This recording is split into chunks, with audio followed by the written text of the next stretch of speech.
Welcome. We're so glad that you have joined us for this series of workshops on how to have spiritual conversations. You know, the reality is right now we have many opportunities to share about our faith in the everyday context that we're in. Mark McCrindle did some research among not yet Christians. These are people who are outside of faith. And he found that 1 in 4 people are warm toward Christianity. He also found that 10% are very interested or quite open to exploring religion. A further 13% would consider exploring religion.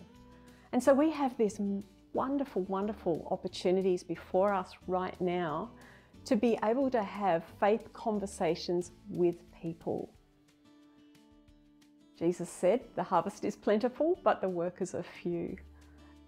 And I think one of the reasons for those workers being few right now is because some of us lack confidence when it comes to speaking about our Christian faith. Now, we might feel more confident in showing our faith through our character or perhaps doing acts of kindness toward people. But when it comes to having spiritual conversations, we lack a little bit of confidence.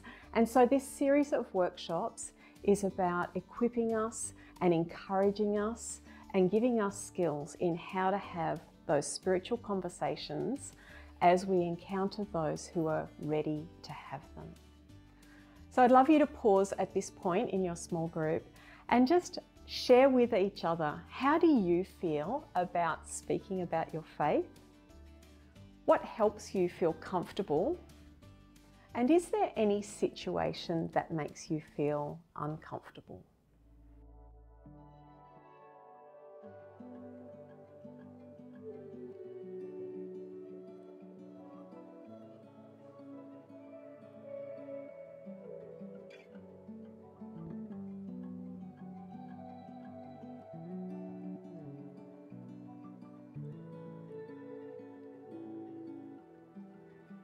Hi, how are you? It's how we start nearly every conversation. But do we mean it? I mean, what would happen if we actually paused to listen to the answer? It's a simple act, but one that requires us to be present, to fight against the hurry and the distractions, to be present and to listen. Imagine a world where Jesus' followers are known for being listeners. Imagine the love that we could spread simply by being willing to mean it when we ask, "Hi, how are you?" In this session, we're going to cover the importance of conversation skills. Just that we're going to be looking at how to have faith conversations by being people who love to have conversations and who listen well to others.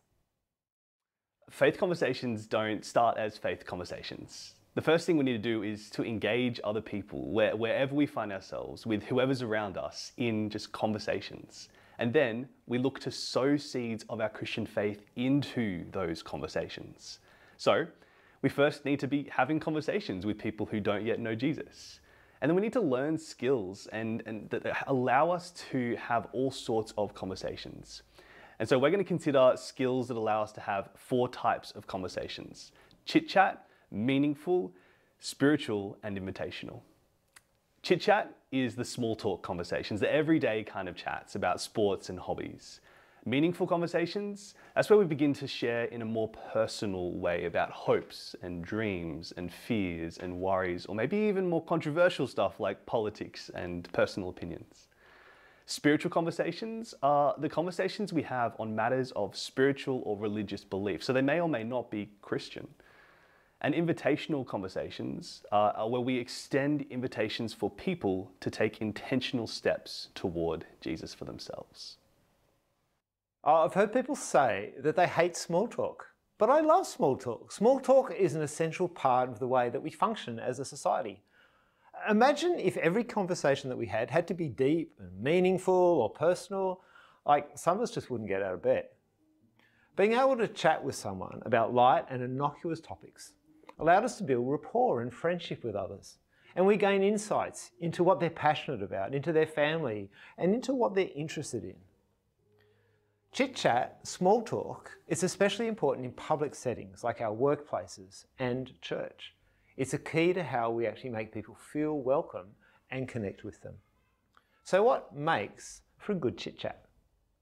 Well, not only does small talk allow us to connect and build rapport, but this small talk can open the door to more meaningful conversations.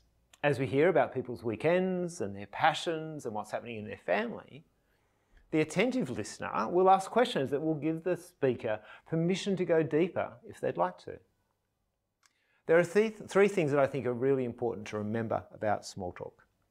And the first one is simply that, remember. Remember their names.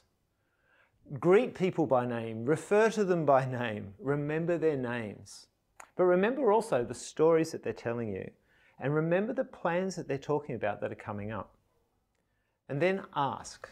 Ask follow-up questions about their stories and their plans. People will give you generally around about 3 chances to pick up on the hints that they're dropping that they would actually like to talk more and go a little bit deeper about a particular topic. So if somebody says to you something like, "Oh, I'm so tired," or "I've got such a big weekend coming up," or "Yeah, my dad was religious at one time," don't just leave it there. Don't be afraid to actually go deeper into that and to ask the curious questions. So remember and ask, but thirdly, and maybe most importantly, listen. Because when you listen to people, you're communicating love to them. It may feel meaningless to listen to someone talk about the small talk, the hobbies, their family, but it's not meaningless to them. If people leave a conversation with you feeling affirmed and accepted and that you really have listened to them, then they are likely to keep talking to you. So I have a couple of questions for your group to discuss. First one is, what is the role of chit-chat in the public context of our church gatherings, and in particular when you're welcoming visitors? Can I say, never make the assumption that the person you're talking to who's just rolled up to church is a Christian. Second question, what tips do you have for making chit-chat at church? How do you go about making people, especially visitors, feel welcome to church?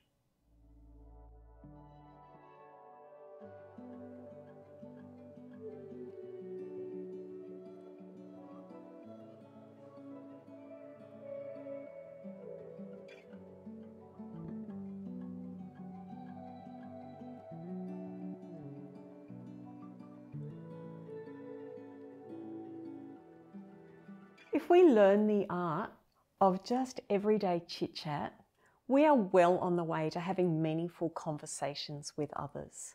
Meaningful conversations are where trust is built, vulnerabilities are held with care, and people feel that they're truly known and accepted. Remember, not every conversation can or needs to be meaningful. We'll often alternate between different types of conversation, and that's normal and to be expected.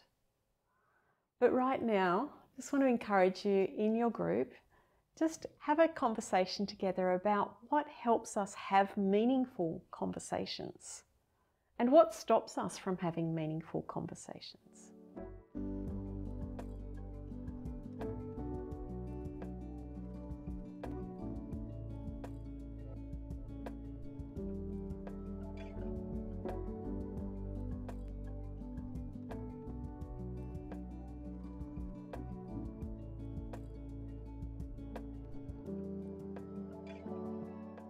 How did you go exploring what makes for a meaningful conversation? Here are some suggestions that groups have made in the past about what helps us have meaningful conversations. And just as we share some of these, have a think about whether there's anything that adds to the discussion that you have just had. Listening is really important. So active in our listening. So not just listening by looking at them, but listening with your whole body, with your eyes, with the stance that you have towards them. I think staying present with someone just by that non-verbal communication is so important. Also asking follow-up questions as well. And so not just and then changing the subject, but actually staying with the topic that they have raised and exploring it more by asking good questions.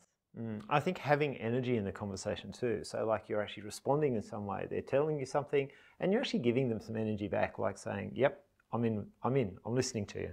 I've heard the example that doing that is like being like a trampoline in a conversation. So you're bouncing back to the person rather than being like a wooden floor where whatever they've said just feels like it's just dropped and not being taken up. Another part I think of having meaningful conversations is being trustworthy. Yeah. And so really being that place where what is shared will stay with you and not be passed on to others. And sometimes to have a meaningful conversation, you've actually got to go a little bit deep yourself. So maybe you start with something vulnerable or you share something that's quite deep for you and vulnerable. And that just allows that conversation to take that next level. Yeah. I think being in a context where you're not rushed as well. And so where you can actually just being present over a cup of tea or something like that, or over a meal. Obviously that's not always possible, but even just not communicating rush in how we present ourselves, say it's a conversation in the shops or something like that, but just communicating that I'm here, I'm present, I'm able to be here for a few minutes. For me, I'm a little bit of a private person, and so actually being in a place where I don't feel like others are listening to my conversation is really important. So sometimes privacy is just a way of enabling a more meaningful conversation to take place. Sure. I think to not judging the other person for what they're saying. There's nothing worse than like the shock face that you see, or the just the harsh comment that can sometimes come back where you just go, oh, shut down, back away. And don't we all love unasked for advice, unwanted advice? Yes. You to share something and they tell you what you've done wrong or how you could have done it better. Oh, that's going to kill a conversation. There's another thing that sometimes I find myself doing that I try to be conscious of. It's taking over someone else's story by sharing your story. Yeah, I do that all the time as well. Right? Yeah. Narrative takeover really kills meaningful conversations. Yeah. Distractions. Phones are terrible. When they're buzzing or you've got to look at your watch and you're halfway through a conversation, for me, that's a conversation killer. Oh, that shuts me down pretty quickly in a conversation. And then also caring about the answers to the questions that you have asked the other person as well. So engaging whatever it is that they might have said, just demonstrates that we've listened and helps take it to that more deeper place. Yeah, so I trust those, in addition to what you've already shared, will be really helpful in terms of how to actually go just that little bit deeper in those meaningful conversations. So faith conversations don't start as faith conversations. This week, we want to challenge you to find someone who is in your sent places. Maybe it's someone in your family or someone in your workplace, someone who's in your social group or hobby group, or maybe even someone at church who you don't usually speak to, and initiate a chit-chat conversation with that person. As you listen well, you'll find that it leads into meaningful conversations. And we fully acknowledge that a lot of this can be uncomfortable, especially as we learn new skills. There's a stretch that's involved. And so as you go throughout the week, as you give this a go, reflect, learn. And as we come back next week, we're going to share stories of how you went throughout the week, having chit-chat conversations and experiencing meaningful conversations with the people who are around you.